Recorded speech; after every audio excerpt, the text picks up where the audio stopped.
National merit कम men's scholarship परीक्षा म्हणजेच NMMS परीक्षेचा नुकताच निकाल जाहीर झाला असून या परीक्षेमध्ये धाराशिवच्या लोहारा तालुक्यातील सास्तूर येथील श्री शांतेश्वर विद्यालयामध्ये गुणवत्तेचं एक महावादळ पाहावयास भेटत असून या शाळेतील तब्बल 11 विद्यार्थी शिष्यवृत्तीधारक झाले आहेत। याबाबत जिल्हाभरातून त्यांच्यावरती कौतुकाचा वर्षा होतोय।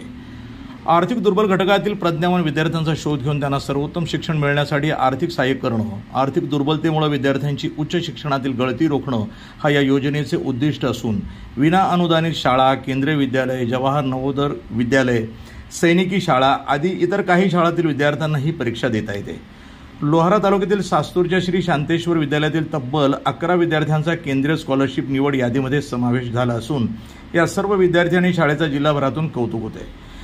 NMMS परीक्षेसाठी प्रविष्ट एकूण विद्यार्थी संख्या 25 होती। सर्व विद्यार्थी उत्तीर्ण झाले असून 11 विद्यार्थी शिष्यवृत्तीधारक बनले आहेत। सन 2025 NMMS ची मेरिट लिस्ट आणि स्कॉलरशिप निवड यादीमध्ये दीप्ती दत्तात्रय लोंढे, श्रेयश ज्ञानेश्वर लोंढे, साक्षी बालाजी स्वामी, नम्रता सोपांची मुकले, सागर नागनाथ राठोड, पृथ्वीराज रामराव चव्हाण, प्रज्ञा वैजनाथ फुलसुंदर, वैभवी प्रमोद स्वामी, श्रुती संतोष माळी, नंदिनी नरेंद्र कांबळे आणि अंजली राम मडोळे आदींनी उच्च भरारी घेतली आहे। या सर्व यशस्वी विद्यार्थ्यांना इयत्ता 12वी पर्यंत 12,000 रुपये स्कॉलरशिप मिळत राहणार आहे। या मिरवणुकीमध्ये आमचे सर्व 11 विद्यार्थी जे धारक आहेत, NMMS धारक, त्यांची सुंदर मिरवणूक आम्ही आमच्या गावामध्ये काढलेली आहे।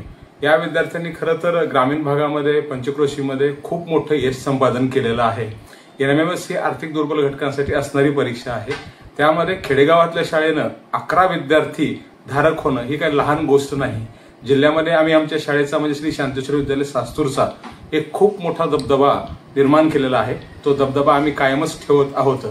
माझी शाळा ही स्वातंत्र्यपूर्व शाळा जरी असली तरी आधुनिकतेची कास धरून आम्ही पुढे जात आहोत आणि स्पर्धा परीक्षांना सामोरं जाण्यासाठी या परीक्षांचा माझ्या विद्यार्थ्यांना खूप मोठी मदत होत आहे। दिनांक 3 एप्रिल रोजी श्री शांतेश्वर शिक्षण समिती संचलित शांतेश्वर विद्यालयामध्ये NMMS गुणवंत विद्यार्थी सत्कार सोहळा पार पडला। कार्यक्रमाच्या अध्यक्षस्थानी मुरलीभाऊ पवार होते तर प्रमुख अतिथी म्हणून गोविंदराव पवार होते। प्राचार्य शहाजी जाधव, कुमार पाटील आणि इतर मान्यवर यावेळी उपस्थित होते। कार्यक्रमाचं सूत्रसंचालन मदन पाटील यांनी केलं तर आभार शेषराव पवार यांनी मानले। सर नमस्कार। सर्वप्रथम मी NTVचे आभार मानतो की आमच्या ह्या ग्रामीण भागातील शिक्षण संस्था आणि शाळेची त्यांनी दखल घेऊन इथे या ठिकाणी तुम्ही आलात त्याबद्दल सर्वप्रथम मी तुमचे आभार व्यक्त करतो। शिक्षण म्हणलं की मेट्रो सिटी असेल किंवा मोठ्या मोठ्या सिटीमध्येच गुणवत्ता नांदते असं वाटतं, पण तसं नसून माझी शाळा, माझी संस्था ही स्वातंत्र्यपूर्व काळातील म्हणजे 1944 ची स्थापना आहे आणि तेव्हापासून आमचे सर्व शिक्षक बांधव हे ज्ञानदानाचं पवित्र कार्य तेव्हापासून करतात।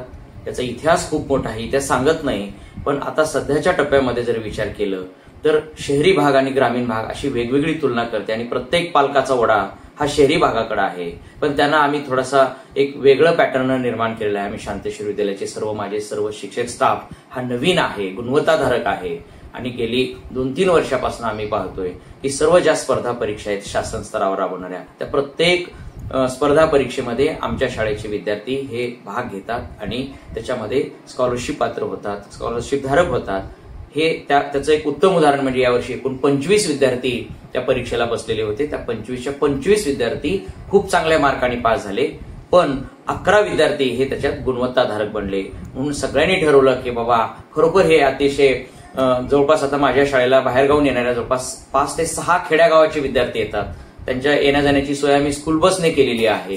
हे विद्यार्थी अगदी खेड्यापाड्यातून आल्यामुळं आम्ही त्या सर्व पिता पालक, माता पालकांना बोलवलं आणि त्या विद्यार्थ्याचे कौतुक करावं म्हणून आम्ही आमच्या संपूर्ण स्टाफने ठरवला की सर्वांनी स्वखर्चानं आपण त्या सर्व विद्यार्थ्यांची मिरवणूक काढावी म्हणून आम्ही बँडबाजा, ट्रॅक्टरवरती विद्यार्थ्यांना सवार करून त्यांना फेटा बांधून आम्ही सर्व गावामधून त्यांची मिरवणूक काढली। तेव्हा संपूर्ण गाव त्यांच्या शुभेच्छासाठी गाव समोर येऊन थांबलेलं होतं शुभेच्छा देण्यासाठी की छोटे छोटे मुलं आहेत, जिद्दी आहेत, काटक आहेत, ज्याचे पालकांनाही माहित नाही किंवा ह्या परीक्षा काय आहे, त्याचा निकाल काय आहे, ह्याला आता इथून पुढे 4 वर्ष स्कॉलरशिप मिळणार आहे हे माहित नाही। हे जेव्हा ऐकले त्यांनी तर त्याचे आनंदाश्रू अक्षरशः डोळ्यातून व्हायला लागले।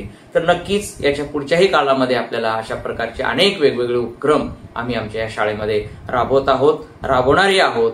त्याचबरोबर आता महाराष्ट्र शासनाने या वर्षीपासून पहिली या वर्गाला CBSEचा पॅटर्न लागू केलेला आहे। तर आमची संपूर्ण टीम त्या 1ली ते 4थी या वर्गासाठी सीबीएसई पॅटर्न राबवण्यासाठी सक्षम आहे. आणि त्याचबरोबर आमची जी माध्यमिक शाळा आहे 5वी ते 10वी आहे, तर त्या 5वी ते 10वीच्या शाळेमध्ये जवळपास 174 विद्यार्थी हे बाहेरगावून आमच्या शाळेमध्ये येणं जाणं करतात आणि शिक्षण घेतात. आणि त्या प्रत्येक वर्षी आता गेली 3 वर्षापासून पाहतोय दरवर्षी आमच्या विद्यार्थी संख्येमध्ये वाढ होत चाललेली आहे. या वाढ होण्याचं कारण असं आहे की आमची संस्थाचालक संस्था अध्यक्ष आदरणीय मुरली भाऊ पवार साहेब असतील किंवा उपाध्यक्ष गोविंद भाऊ पवार साहेब असतील, सचिव साहेब वेळोवेळी आम्हाला मार्गदर्शन करतात. आम्हाला कसल्याच प्रकारचं संस्थेकडून ताण नाही, ताणमुक्त आम्ही सर्व शिक्षक आहोत. संपूर्ण शाळाच त्यांनी आमच्या ताब्यात दिलेली आहे. आणि त्याचबरोबर आमचे जे काही जिल्हा लेव्हलवरचे तालुका लेव्हलवरचे जे शिक्षण खात्यातील वरिष्ठ अधिकारी आहेत, केंद्र प्रमुख साहेब असतील, पवार साहेब असतील,